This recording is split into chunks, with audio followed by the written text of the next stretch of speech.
Hey, what's up, everybody? Video 44 coming at you with another video. All right, so I wanted to talk about the two players that I did homework on, Kingston Flemings and Darius Acuff.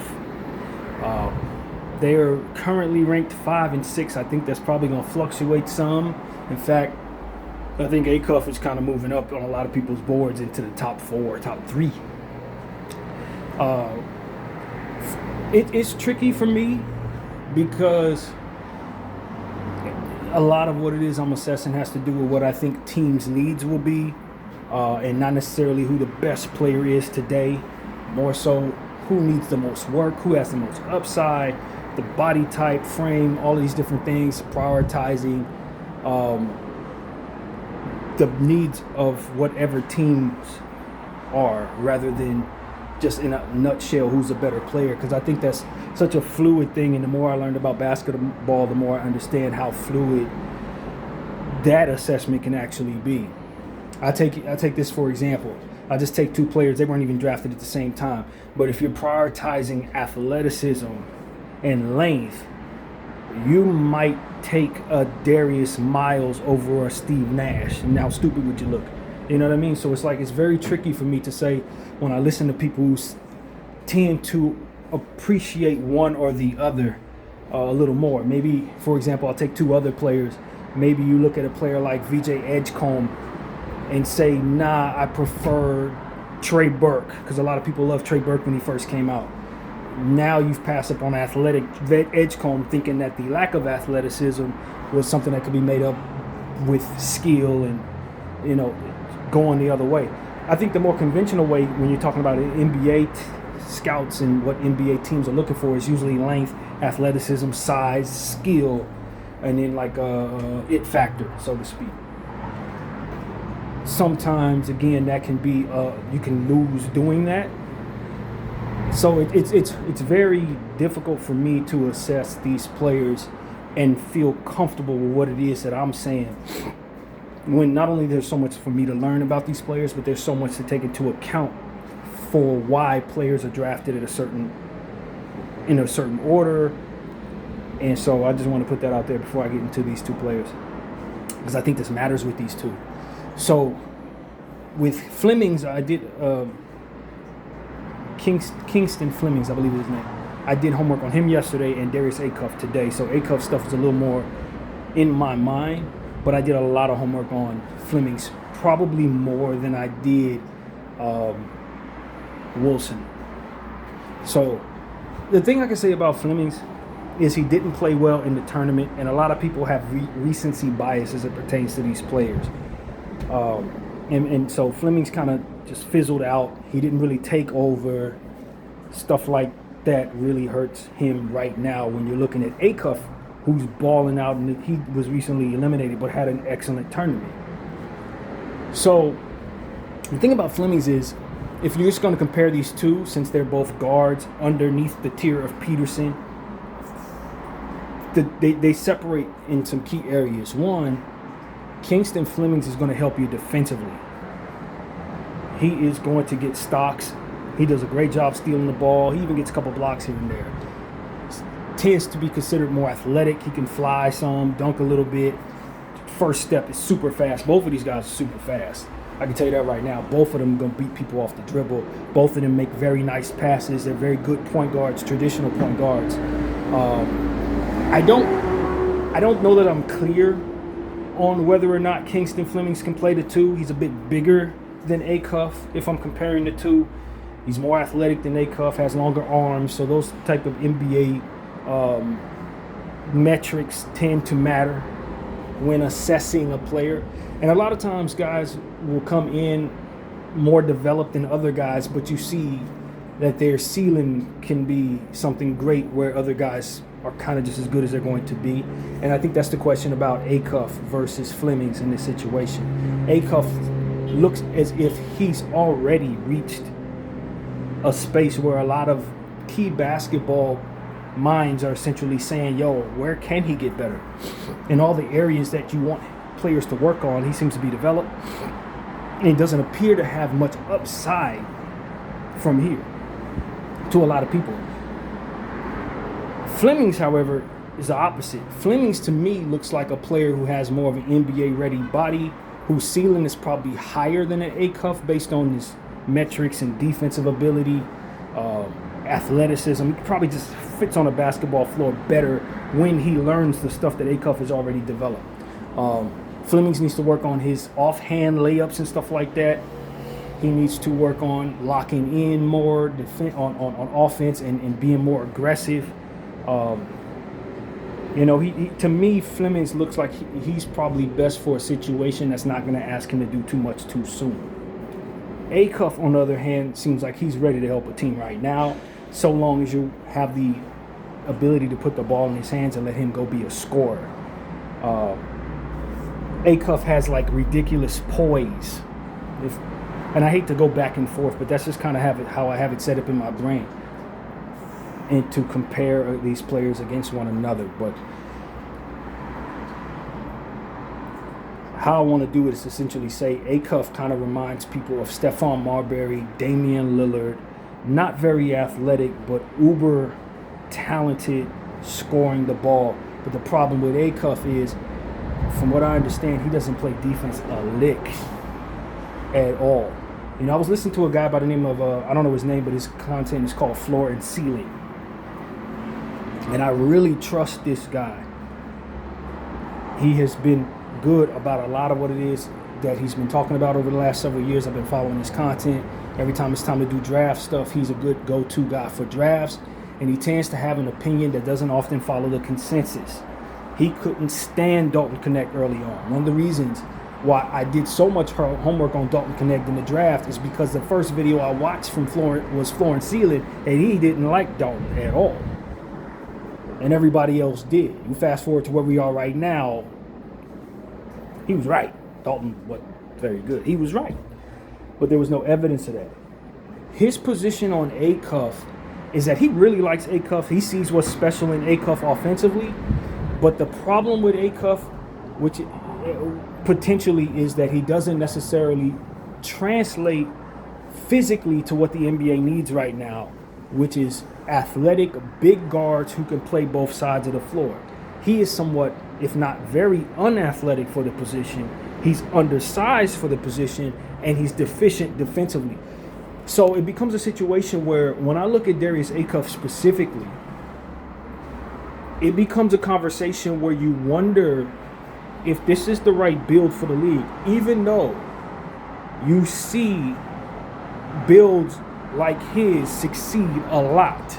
You're talking about Jamal Murray, Damian Lillard, Stephon Marbury. You can even reach up and say a Luka Doncic, even though Luka's a bigger person. Just strictly talking about players who play the offensive end, who are not known for defense or don't play defense. Luka's a better defender than most people think, and as a Laker fan, I can tell you he's a lot better than what they tell you he is. But that's not the point. We're not talking about reality. We're talking about the perception of a player only being able to help you on one side of the floor and not being very athletic and or big for the position. You've seen guys. Allen Iverson played great defense, so I don't really want to do that with him, but he was a smaller guy, so you might want to throw him in that conversation. People are comparing him to Acuff. He also is a Reebok guy. Acuff just signed his deal with Reebok, so, to me, and I have a conspiracy about why Acuff is being touted the way that he is by the national media. I think it has to do with things going on behind the scene. I think there's a couple of things going on that's making it so that people are propping Acuff up a little more than they probably should. But when I listen to people who are assessing the game, who I trust, like Joe Johnson and Jeff Teague, and some of these guys in the NCAA guys that talk this game, they love Acuff. They say that he is the truth. They say that his poise is serious. They say that his bucket getting is real, and they say that the production in college is undeniable. He has had a 49-point game with several assists. He had several 30-point games throughout the course of this tournament. He has been killing it in college. So his skill set and his ability on the offensive end is undeniable. He's putting up legendary stuff. I've heard nationally televised people say that they think he's the best player John Calipari has ever coached at the guard spot. You're talking about SGA. You're talking about De'Aaron Fox. You're talking about some very, very serious players that John Calipari has coached, man. Derrick Rose. And so for people to be saying that, I just wonder if they're not being either prisoners of the moment or if they're being put up to say this. So it's two things going on at the same time. You have a guy who's putting up great numbers, who's really balling out like that, but you also have the things that need to be assessed to project whether or not a person's going to be a great NBA player, and there being some deficiencies that the national media is not necessarily inclined to discuss. And that's what I'm sensing. There's a movement behind Acuff, and I think it has several things to do with politics. One being John Calipari. John Calipari has always brought the greatest guards to the NBA. We just said some of the names. There's a running thing that if you have him as your coach and you're a guard, he can get you into the league. I wonder if a lot of that has to do with your talent and others have to do with him being chummy with people behind the scenes. Just a theory. I don't know this. I'm just saying. That's a thing. And another thing is, when you're talking about a draft like the one that we have right now, where you could potentially have 4 players at the top of the draft that could, if they reach their ceiling, be Hall of Famers.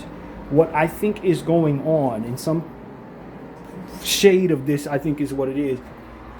People are trying to draw down from the value of some of those people because they're going to have so much leverage in this league off the strength of their talent and what they could potentially become, that it becomes a situation where before they even prove who they are, people already have to account for how much they have to make, how much leverage they have with the team they go to. And the NBA has learned a lesson many times over to where these owners probably do not want players to have that much leverage coming into their situation unless they're freakishly, ridiculously set up like Wemby with a 7'5" frame or LeBron, who's an untouchable prospect. They don't want any more clutch circumstances going forward. So one conspiracy that could be possible, the environment we're in right now, is that people try to do anything they can to draw away from some of those guys' value to assure that they don't start from a space of power from which a lot of players are able to build from, to become absolutely difficult for these owners to deal with. And so I think when it comes to a guy like Darren Peterson, of whom I said, based on what it is I've been paying attention to, that he's the most developed guard I've ever seen be a freshman come out of college. Clearly, naturally gifted. He could be, if he reaches his ceiling, one of the great players to ever play this game. And he's not the number 1 prospect in this draft. Now you understand that you're in the environment where, yeah, there are going to be some people behind the scenes, shoe people, owners of the NBA, different advertisers and things like that, who are going to want these players to not come at the premium price out the gate that maybe they otherwise would demand. And so that's just a theory. I don't know. But when you talk about how much you got to pay Darren Peterson for a Nike deal, if he doesn't have all this bad stuff on his name, if he doesn't have an Acuff who everybody's saying is just as good as him, I know where we're at in business right now.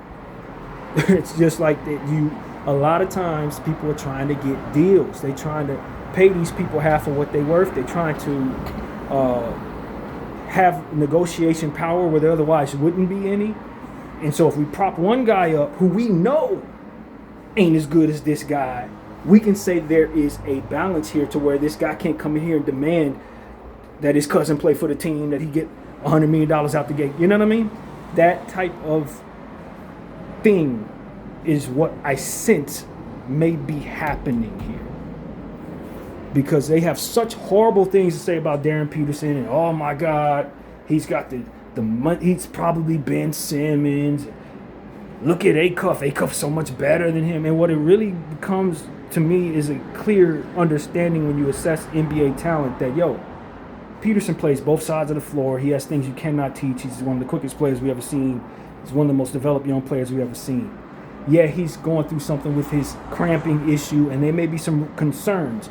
But in the presence of those concerns comes a national media just onslaught of negativity upon his brand to say that he's not even a top 5, top 10 pick. And then you look at Acuff, who's playing great, who has the mentality, but is undersized, under-athletic, doesn't play defense. And all of a sudden you got people like Stephen A. Smith heralding him as the next Allen Iverson while he has horrible things to say about Peterson. I just know what I'm looking at. I know what I'm looking at, man. I've been watching enough of this for years to understand what I'm looking at. And I just say, if they're being genuine and they're not being disingenuous about what they're doing, they're going to say Darren Peterson is the most talented guard we've seen in a long time, but there are some causes for concerns based on how he's handling his injury and ultimately how few games he played. But we saw very little footage on a lot of talented people in the past, and it didn't take away from the fact they were absolutely awesome. There was very little footage of Kyrie Irving based on him only playing a couple of games before getting hurt. What have we seen here? He's amazing. There was very little footage on Luka Doncic coming out of college. Out of Serbia.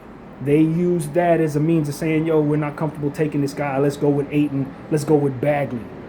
Look, with the little that you saw, you clearly see he was a better player. But people with the idea that they need to see more to feel confident ultimately were able to draw away from Luka's value, and he ended up going third. Or was it sixth to Atlanta? I don't remember. Trae Young went one of them. He went the other. Point is, the little sample size that Darren Peterson has with how he's handled going to college, for which he should have never been in the first place, has made it so that they have enough to work with in regards to drawing away from his value and smearing his name as a next Ben Simmons, Kawhi Leonard player who doesn't want it bad enough, who don't work hard enough, who may be super talented, but ultimately isn't worth that first spot. Meanwhile, they bring him in at the 4th spot. He gives them first spot play, and then all is whisked away. But anytime he goes and asks for the biggest amount of what it is he deserves, suddenly what they do is they say, yo, remember that stuff that we had about that in college? That's going to be enough for us to say, nah, we're cool. We'll give you 80 instead of 100. This is what I think is going on there, man. It's exactly what I think is going on there, because you got 3 or 4 guys at the top of this draft who have the ability to be first team all NBA guys. That's just not something you see every year. And they're owners who've taken risk in the past and it worked out, some who didn't. And they would like to mitigate their risk, mitigate the diva possibility. So they'll humble some of these super duper dudes. Any opportunity they have, they will do so. And that's what I think Darren Peterson's situation has provided. Darren Peterson, specifically, with the cramping and with the few games played, it's enough for them to say, yo, we can pounce on this and bring this guy down to a 3 when we know we can get 10 production from him. So it's like, that's what I think is happening. And Acuff, unfortunately to me, though he looks like he's the truth, they're not being genuine about the concerns. We've seen Trey Burke before. We've seen Brandon Roy before. You know, we've seen it work. We see it didn't work. We've seen that piece go a lot of different ways. They're not saying that they've seen that piece go a lot of different ways. They're telling you this is the best thing since sliced bread, and he should overtake Peterson as the number 1 guard taken. Acuff is putting up numbers, but the concerns is this going to be what he's able to do against athletes in the NBA? Because against plumbers in college, he's killing it. But we've seen that before. We've seen a lot of guys with his build come to college and kill it. And it's not a question of whether or not he can kill it in the NBA. It's a question of whether or not he's going to be able to overcome what you would expect to get from the top 4 guys who have more to work with when becoming NBA players based on natural metrics. So it's like, yeah, we've seen Dame Lillard. Yeah, we've seen Allen Iverson. Yeah, we've seen Brandon Roy. But we've also seen Trey Burke. we've also seen other guys, like we've seen Mateen Cleaves. You see what I'm saying? We've seen guys come in who kill it in college. And then when they get to the NBA, it doesn't necessarily turn into that. We've seen Bobby Hurley. You see me? Like, we've seen these guys who, TJ Ford, they look great in college. They're legendary college players. But once you start running into athletes, rim protectors, guys who are quicker, faster, stronger than them, guys who are going to put pressure on them to where if they don't defend, suddenly they're getting hunted off of the floor. That's the legitimate concern with any build like Acuff. Though he's killing it, and he's probably going. I lean into the idea that Acuff is likely going to be more so Stephon Marbury, more so like Jamal Murray, which is a perennial all-star, barring any health concerns. I think he's the truth. Based on what I've seen, I think Acuff is good, but he is a layup merchant. We've seen D'Angelo Russell. You see what I'm saying? So it's like, I can't honestly say that I believe taking Acuff over Flemings, who has some more natural ability, but probably needs to work on his skills for a couple of years before becoming that guy, or taking him over Peterson, who I think is the best guard I've seen in a long time, is something you should do in this draft. I can't say that. That doesn't mean that he's not showing me numbers that make me feel like, yo, he can win anywhere. He can ball anywhere in the world. He can. But it's not a question of whether or not he can ball anywhere in the world. It's a question of whether or not you should take him over those other dudes who come in with a bit more to work with. If this was a bad draft, you take him first overall, you don't even think about it. Acuff is the numbers he's putting up, you take him first overall. But this is an amazing draft. So passing on Peterson, DeBonsta, Boozer, Wilson, are you sure you should take him over those guys? And some analysts say yes. And there's a world where, of course, the answer is yes. They should have taken Steve Nash first overall. You see what I'm saying? They should have taken Jamal Murray before the third overall pick. You should have taken Luka Doncic first overall. Yes, there's a world where that build definitely goes first. Dame Lillard should have been taken in the first round. Yes. There's plenty of those guys that we've seen, and the answer is yes. But for the ones that the answer is no, can you afford to pass on some of those other prospects that are quicker, longer, faster, bigger, likely the next level of athlete in this league? Could they turn out to be not so great? Sure. Could they turn out to be as good as people think they could be? Sure. And that is why I try to bring this conversation to the table, because I think that in the presence of all of this, there are going to be some people who say, you got to take Acuff over Peterson. You got to take Acuff over Flemings. Now, Flemings is a guy who, like I said, I think he needs to develop. I, personally, after watching Flemings, thinks he should stay in school for another year. Kingston Flemings needs to work on some fundamental things before he's ready to be the player that he's going to be. Now, he comes in with a floor that is really good. I think of guys like Cuttino Mobley comes to mind from back in the day. Athletic, scoring, could play some I don't remember Cuttino playing the defense, but that's just who comes to mind. I'm not saying they compare. I think Cuttino was more of a 2. This guy's more of a 1. But the point is, it's like he can come in and be Cuttino Mobley level, which is really good. If you remember Cuttino, he did some good things with the Clippers, good things with the Rockets. He made an all-star team, I think.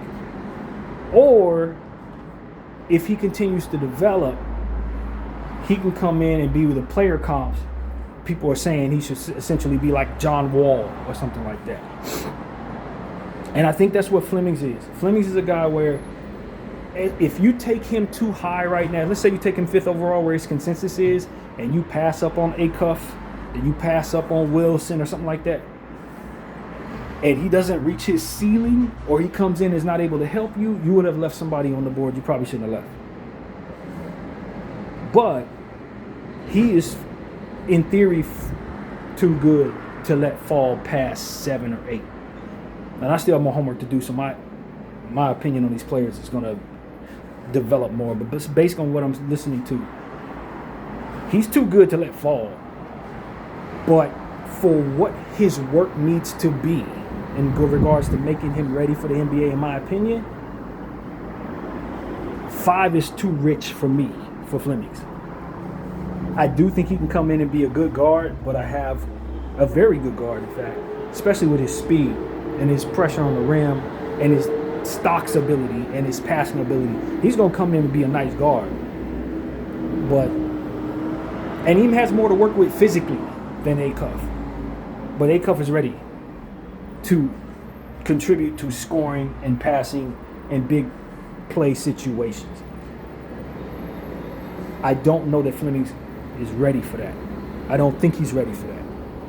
I would want him to go back to school and work on his weaknesses. Work on the offhand. Work on, staying locked in. Work on just different things that help you develop.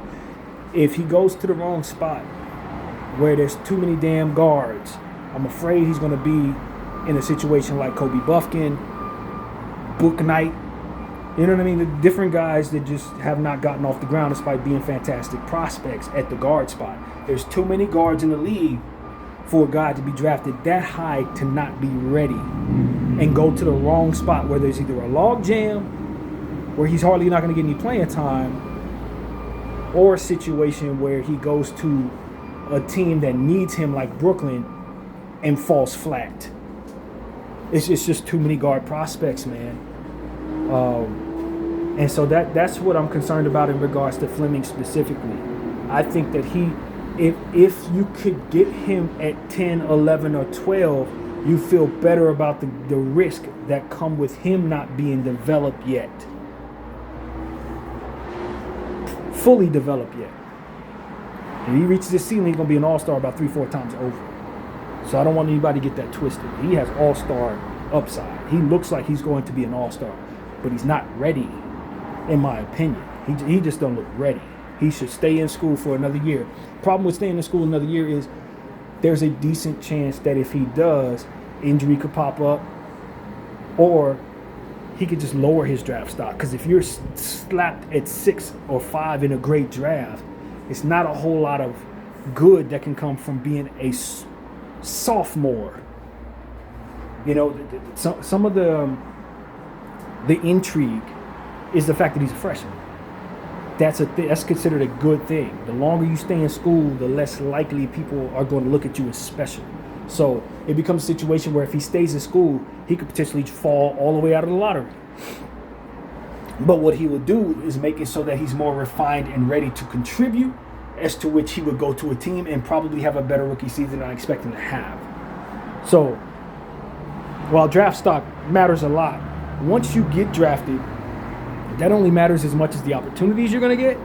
And some guys would have been better getting drafted further back so that the expectations wouldn't be as high, so that there'd be more rope for them to develop. And I am damn sure that's kind of the situation Flemings is going to be falling into. Flemings in that 5-6 range is going to fall to a team, and this is just what history has shown me, recent history has shown me, that likely was hoping to get the first overall pick and probably got shafted in the draft. The Nets, the Wizards, the Kings, that's who's probably going to have 5-6. Indy, if they fall out, that then goes to the Clippers. Clippers already got Darius Garland in place. That'll give Flemings an opportunity to play behind Garland, but no path to him being the starting guard unless he can play some two, which he probably can. But, you know, it changes the trajectory if he happens to go there. If he goes to Atlanta, now he's in a winning situation with a bunch of guards in front of him. If they keep everybody they got, it's going to be a situation where he could potentially get lost. He could become a 6-man at best, competing with C.J. McCollum and Dyson Daniels. It's just, that's not the greatest situation. Atlanta, with their pick situation, could be likely to get a pick in that spot. Or a team like Dallas, who could use a guard, but that guard ain't going to necessarily have a ball in their hands. Now, I do think that Flemings for Dallas would probably be better than Acuff, even though from what I understand, Acuff is who Dallas wants. If they fall in that range, that's who they're likely going to take over Flemings. And Acuff does have better value and probably has a higher ceiling. But I was listening to Jeff Teague, and I'm inclined to agree. Jeff is concerned that if he goes to Dallas, he ain't got a ball in his hands. And one of the things that you need for Acuff is for him to have the ball in his hands, be able to score repeatedly, kind of lead the offense, and be the engine. So for Acuff, I think a spot that would be pretty solid could be potentially a team that has defensive players already in place who need a guard. So Dallas would be it, but the problem is they're going to put the ball in Flag's hands. So whatever guard they get is going to have to just kind of live without the ball some of the time. Plus, Kyrie's coming back. The ball's going to be in his hands a lot of the time, too. Now, Kyrie could be a great influence, mentor for whatever guard they bring in. Or Kyrie could be an excuse for them to pass on getting a guard and go with a Wilson or whatever forward could be in place. But once you start reaching the 5, 6, 7 range, I think it's guards to choose from. So Dallas is probably going to be in position to fill that need for their squad. All of this being said, I like both of these prospects, but I don't like them for every situation. And I think that Acuff at this point, the recency bias of him having a fantastic tournament is inflating his hype to a space that is dangerous for the potential deficiencies that he brings to the table as a body in the NBA. That's really what it comes down to. He is doing the things that people are saying he's doing it, but he's doing it against lesser talent, against guys that are likely not going to bring the difference-making factor that the NBA talent is going to bring to the table. He's doing this against guys that are plumbers. How are you going to do this when McDaniels is guarding you, when the Thompson twins are guarding you, when you have Drew Holiday guarding you, when you have Dyson Daniels guarding you? Are you still doing these things? And if so, then we can put you on a pedestal to say, yo, he's the absolute truth. I don't know if his build can, in theory, overcome those people. And then when he has to guard Luka, when he has to guard Fox, when he has to guard SGA, he is getting cooked. So it becomes a situation where it's like, okay, I hear what y'all saying about Acuff, but are we taking into account the deficiencies of his build, his lack of athleticism, and his lack of height, and how that could hurt him against hyper defensive players and hyper offensive players? And the NBA has plenty of them and plenty of guards for which can drown him out if he doesn't pop. And with him being drafted as high as people want him to be drafted, once you take him, now the expectations is that he's going to be great, and his body may not be able to overcome what ultimately the NBA is providing him, to which people are going to have a bad taste in their mouth, and it's going to go from love to hate. And since the national media already has him going into college with all of this hype, if he struggles like he could potentially struggle, like he naturally could struggle in the NBA, it's going to be a situation where they're going to try to draw away from what it is that he is, as setting him up to let him down. And so I like Acuff. I think Acuff has the poise of a Dame Lillard. He could potentially be great out the gate. I'm watching a non-athletic, non-defensive guard put up MVP numbers every night. I'm a Luka guy. I'm a Laker fan. So is there a world where Acuff can be amazing? I think we're seeing it in college. But there is something special about players like that who can come into the NBA, not be very good defensively, and still be elite against elite NBA defenders. And that is not something everybody can do, man. It doesn't mean you can't be a great sixth man. It doesn't mean you can't be a fantastic starter. But you had better have a Dyson Daniels or a Drew Holiday next to you. You had better have an Evan Mobley and Anthony Davis behind you. And if those things aren't in place, or let's say you're in a log jam and the other players don't have that problem, you can't even roll an ankle without losing your spot. And that's the environment that he could be potentially getting drafted into. Let's say the Charlotte Hornets get the 6th overall pick. Now he's competing with all these guards. He'll never get on the floor. And with his deficiencies, when he does get on the floor, the rope's going to be tight. So it's like, Acuff, there is high success potential based on what we're seeing from him, but he got to land in the right spot. And the team that brings him in has to understand the risk and his limitations. If they don't understand this and they're bringing him to them without the stuff in place that can help him without the risk factor already worked in, they could potentially be buying into something that's not going to work out for them.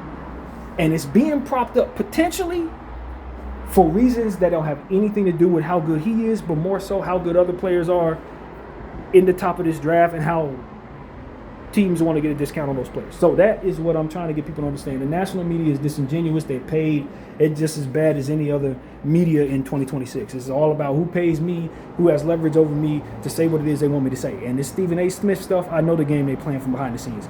These people being told what to say. I think there's a world where the big wigs say, yo, I want a discount on Peterson. I want a discount on Boozer. I know I'm not getting a discount on DeBonsta, but I want a discount in other two. And that's exactly what I'm seeing. I'm seeing the national media so conveniently lean into the potential deficiencies of Peterson and Boozer and ignoring those deficiencies that may be in players like Acuff. I don't see that necessarily with DeBonsta or Wilson. But with Acuff, it's like, yo, we don't see nothing wrong with him. He's the best thing in the world. And with Peterson, oh, man, he got so much wrong with him. Boozer play under the rim. He get blocked all day. Like, no, don't buy into the hype, man. Do your own homework. Listen to independent sports media. That's what I would tell people, because these national media people, they got agendas behind them. They got billionaires behind them that want certain things done, and they don't care who succeeds so long as they're getting discounts of what it is. They know is a surefire bet to be great. Peterson is a surefire bet to be great. The answer for Peterson, in my opinion, is for him to get to an organization that's going to be uber careful with his leg. He is not going to handle his NBA situation the same way he handled his Kansas situation. And there's a simple reason for this. Because he was trying to be an NBA player. He knew he was ready to be an NBA player, and the NBA wouldn't allow him in because of the age restrictions. So he handled that a certain way.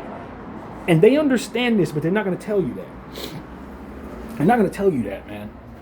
They're not going to say, yo, anybody in their right mind who has Peterson's talent is going to play it ever so careful with Kansas, because if they get hurt, the NBA dreams go to waste. He should already be in the NBA. That's the reality with Peterson. That context is why he's so careful not to play so many games, and it should have been expected by Kansas when bringing him in. Like, yo, this kid, obviously he's one of the most developed young players, if not the most developed young player we've ever seen. So in coming here, he's going to want to be ever so careful to play as few games as possible, not to ruin the chances of him being drafted. How he handled it is ruining the chances of him being drafted properly, and him getting hurt just made it even worse. So they're trying to deter that behavior from other prospects who potentially come to these situations because they want to make money off these guys. They know they only got it for 1 year. They want you to play every game for every 36 minutes, whatever they play. So if you come in careful to protect yourself, not considering their business, they are going to smear you. And so that's what they're trying to deter through this Peterson thing. Peterson, best thing since sliced bread, but they're not going to tell you that because he came in protecting himself, which affected their money in that business. And that, my friends, now that they're paying these kids, for which they spent the last 50 years not, suddenly they feel entitled to them giving them all the everything, playing through injury and all that in freaking college. No, Peterson handled that maybe not the greatest, but his overall thought process was, I don't even want to be here. I shouldn't be down here playing against these plumbers. I should be in the NBA, if not for some bunk rule that's in place for reasons that probably don't have anything to do with talent being ready or not being ready to go. I got to spend a year in college, potentially could have a season-ending year, maybe a career-ending injury. I'm not letting that happen. I started experiencing cramping. I'm not playing anymore.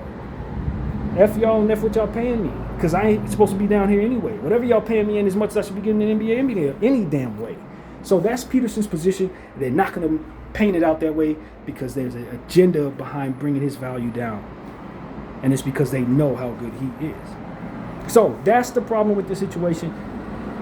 There's a very clear understanding that Acuff is doing enough to make that easy for them, just like Peterson did enough to make that easy for them as well. But make no mistake about it, this is what I'm sensing is going on behind the scenes. So I would tell people, if you're paying attention to what it is I'm telling you, understand this. Acuff is killing it in college. The numbers are real. They're not manufactured. The jump shot is wet. The first step is real. The poise looks efficient. I think he can come in and help a team if it all clicks. If he reacts well to the pressure that Amon Thompson and Dyson Daniels put on him, it's still putting up these numbers. I wouldn't be overly surprised because the Lucas and the Jamal Murrays and Steve Nashes, these people existed. We've seen unathletic, non-defensive, shorter people, not so great in shape people come in and kill a league. We've seen it. It's not wild at all at this point for us to see Acuff come in and be as good as he is in college and in pros. Not crazy. But we've seen enough guys on the other end to tell you that you should be a little concerned. Just the same. And Peterson, he does need to handle his injuries differently in the pros. You got to play through stuff. One of the things I heard Acuff say was that he had rolled an ankle, but he was taught back in Detroit that we play through everything. That type of mentality, they love that. We love that, especially in the era where guys are essentially saying, yo, we want to protect ourselves, we'll load manage. A guy coming in saying those things, those verbal things, they can get behind that because it fits their agenda. You understand what I'm saying? Acuff saying the right things, doing the right things, has the right mentality for what it is that they ultimately want, which is to be able to exploit you whether you're hurt or not. Run you into the ground, have you playing every other night for 82 games, and then want you to play your best in the playoffs. That fits their agenda. They don't care if your body wears down. They don't care. They'll bring another player in your stead. If you only play 5 years, it doesn't mean them nothing. They'll make $1 billion off somebody else. This is what it is. You got to protect yourself. I'll tell Acuff, protect yourself, bro. Because this is a business. And they love when you're willing to run through a wall. They also know that you're going to wear out in 3 years for doing so. Protect yourself. And in Peterson, protect yourself. Different way, though. Say the right things. Do what you're going to do. Don't ever tell these people, oh, I'm cramping, so I don't want to play. Just tell them something else. Because they're going to lie about you, so lie to them. But definitely protect your body. Definitely mitigate your losses in every way possible. Because that's the game you're in. I think Acuff could potentially be the truth. I think Peterson could potentially be less than what people think he's going to be. All these things are possible, but they're not likely. That's what I'm saying to y'all.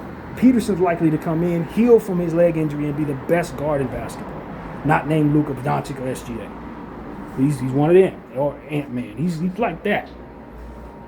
He's like that. And Acuff could very well be the next best unathletic, undersized guard. Allen Iverson. He could be that. Not so defensive, but excellent on the offensive end, putting up 50.